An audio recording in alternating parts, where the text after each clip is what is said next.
Chapter 9. Maybe Sammy thinks John knows who or the kidnappers are, Ruth said.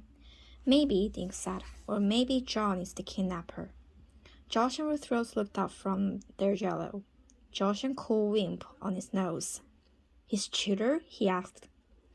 Think about it, Dink went on. Sammy wakes up in the middle of the night. Someone's in his room. He recognized John and grabs on pile of glass. Yellow glass, because he remembers how much her names sound like the French word for yellow. And he knows I know that. But how could she be the kidnapper? Ruth asked. She's Sammy's friend. She came here to help him. Yeah, and you think how upset she was this morning, Josh said. That couldn't be Act. I still think Act just grabbed the first pile of glass in his hand and handed it onto the dark. Ruth stood up. There's one way to find out, she said. Let's go to the hotel and talk to her. Okay, Dink said, but she's not at the hotel. My mom said she was meeting John at the diner. Good, Josh said, gulping down the last of his jello. I can get an ice cream while we talk. The kids took Paul and hurried to Ellie's diner on Main Street. Dink glanced through the window, but he didn't see John Clinker on his mom. I wonder where they are. Mom's car isn't here either, Dink said, looking up and down Main Street. Let's ask Ellie, Ruth suggested. Josh pushed the door open and the kids stepped inside. 2 teenagers were eating scrambled eggs, but no one else sat in the booths or at the counter. Hey there, kids, Ellie said. Hi, cute Poochie. She bent down and patted Paul, then stroked his ears. Shall I scoop off 3 cones? She asked. Dink shook his head. No thanks. I'm looking for my mom, he said. Have you seen her? She was supposed to meet someone here a little while ago. Ellie shook her head. Nope, haven't seen your mom in a few days, she said. Maybe they're at the hotel, Ruth said. Dink nodded. I guess it's worth a try, he said. They thanked Ellie and headed for the Shangri-La Hotel, 2 blocks on Main Street. Why couldn't we at least get cones to go? Josh asked. He placed one hand democratically across his forehead. I think I feel faint. Later, Dink said. After we found Sammy, and after we found my mom, he thought. 3 minutes later, they walked into the hotel. Mr. Linklater was sitting on one of the lobby chairs, eating a donut and sipping coffee. Well, hello there, he said when the juror approached him. He glanced at Paul. Joshua, I assume your dog is, house-trained? Josh grinned as Paul flopped down at Mr. Linklater's feet. Yep, and he's hotel-trained too. Mr. Linklater twitched an eyebrow. Well then, he said, how can I be of service today?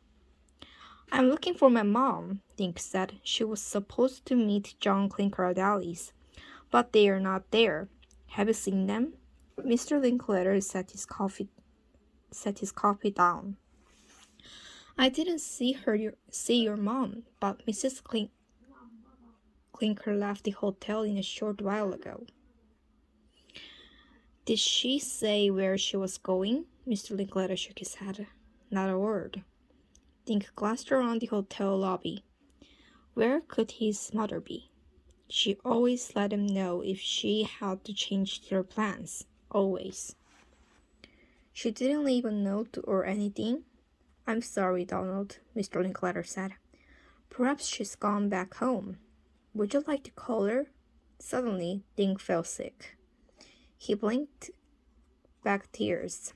Something was wrong. First Sammy disappeared, and now his mother was gone. And she'd been on her way to see John Clinker with the yellow glass. Mr. Linklater wiped his fingers on his napkin and stood up. Come, you can use my phone, he said. He took Dink over to the counter. Paul found Mr. Linklater sniffing at his heels.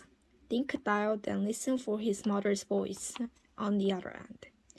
But no one answered. He set the phone down and looked up at Mr. Linklater. Where could she be? He asked. Chapter 10. Just then, Paul began growling, and biting Mr. Linklater's left shoe. What on earth? Mr. Linklater said, pulling his boot away. But Paul wouldn't give up. Using his paws and teeth, he tried to pull Mr. Linklater's shiny blue roofer right off his foot. Joshua, Mr. Linklater said, please teach her dog some manners. Take it off, Ruth Rose suddenly said. Mr. Linklater glanced down at Ruth Rose. I beg your pardon? I think I knew what Paul wants, she said. Please take off your shoe. Mr. Linklater let out a big sigh. Very well, if that will bring peace.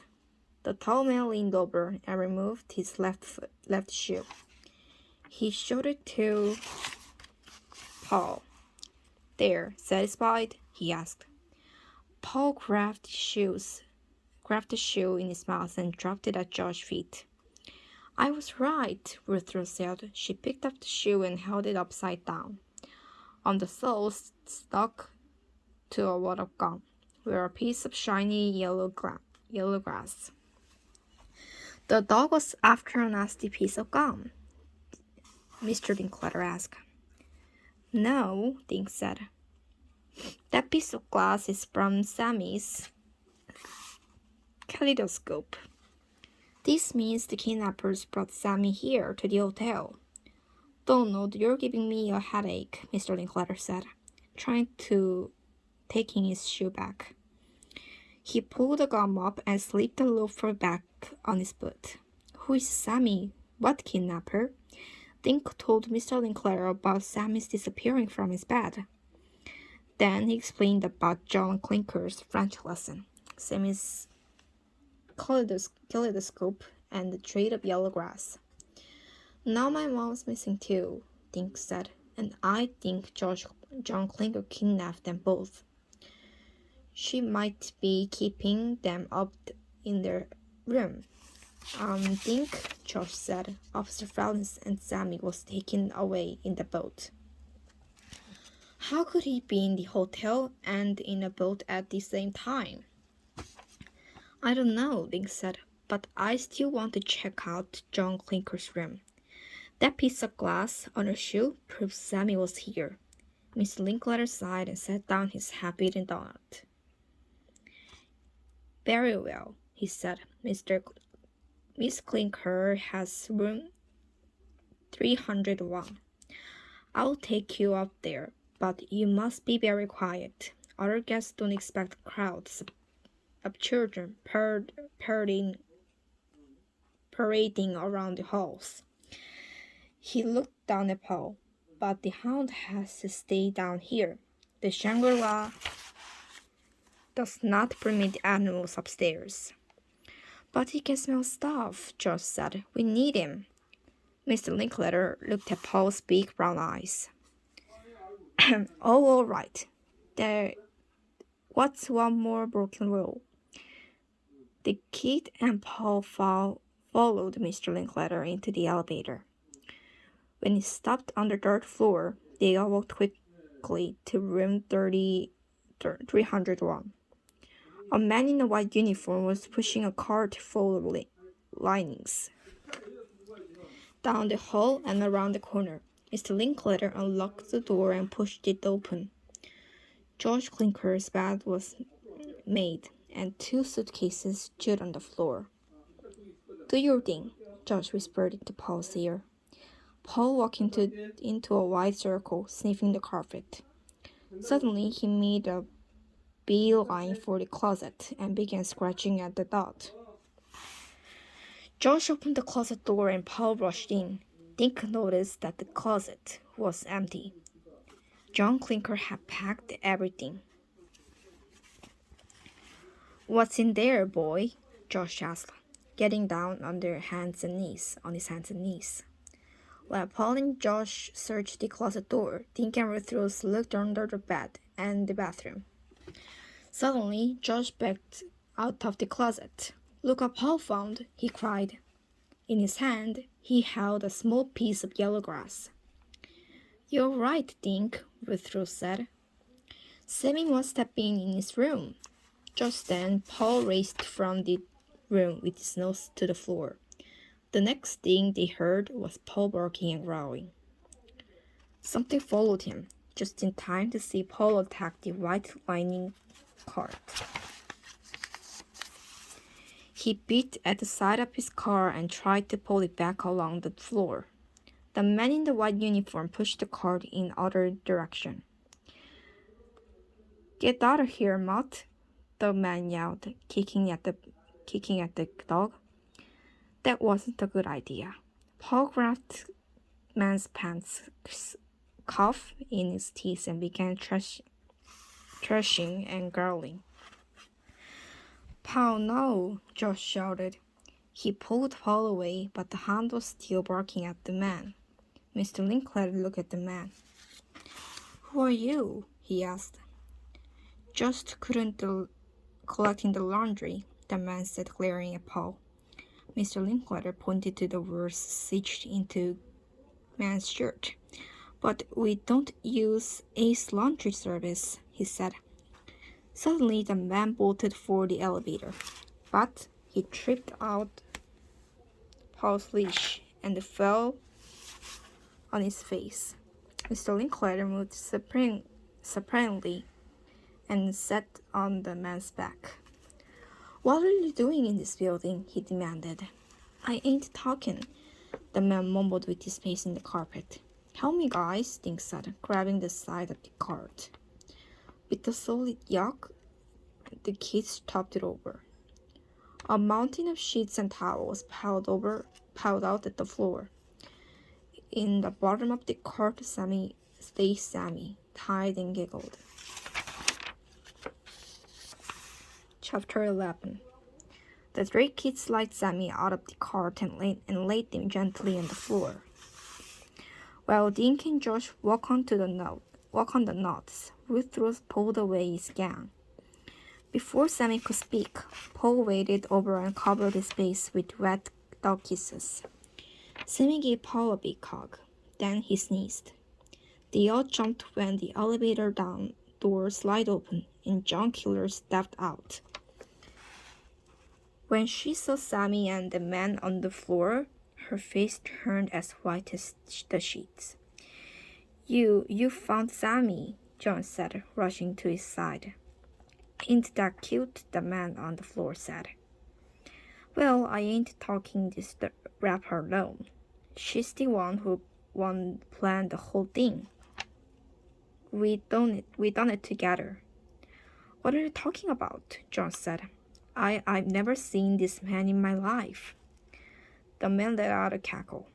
What a lousy thing to say about your husband, he said. Just then the elevator door slid open again. Dink's mother and Officer Fallon stepped into the hallway. Well, Officer Fallon said. Good thing I bought 2 pairs of handcuffs. An hour later, John Clinker and their husband, Nick, were in jail. Mr. Linklater went back to finish eating his donut. Dink, Josh, Paul, and Ruth, Sammy, and Dink's mom joined Officer Fallon in the police station. You were pretty clever to leave that trail of yellow grass, Officer Fallon told Sammy. Thank you, Sammy said. I hoped Dink would remember the French word for red. Yellow sounds like John. I did remember, Dink said, but Josh's dog was the one who found most of the glass. Josh beamed and patted Paul's head. Good dog, he said. Well, Miss Clinker and her husband sing like little birds, Officer Fallon said. They planned this thing carefully after they stashed Sammy in the closet upstairs. They brought one of his sleeper tissues to the river to draw us off the trail. I heard them talking in the car, Sammy said. They were going to take me back to Gloucester. I would have disappeared, just like my parents. Then my father's enemies would have taken over our country. Dink looked at his mom. How did you know we were in the hotel? He asked. Well, I met John outside Ellie's, Dink's mother said. She said she was happy to be out in the hotel and suggested we go for a walk. Naturally, we talked about the kidnapping, and she mentioned Sammy's sleeper tassel being found at the river. Which she shouldn't have known about, right? Said Ruth Rose. Dink's mother smiled. Right. And when I happened to mention the trail of yellow grass, she suddenly hurried away. She said she had something important to do at the hotel. So I came right here to see Officer Fallon. Officer Fallon spotted the 3 kids, but by the time we got to the hotel, you 3 had everything under control. Just then Officer Fallon's computer said, You got mail. Ah, I've been waiting for this email, he said.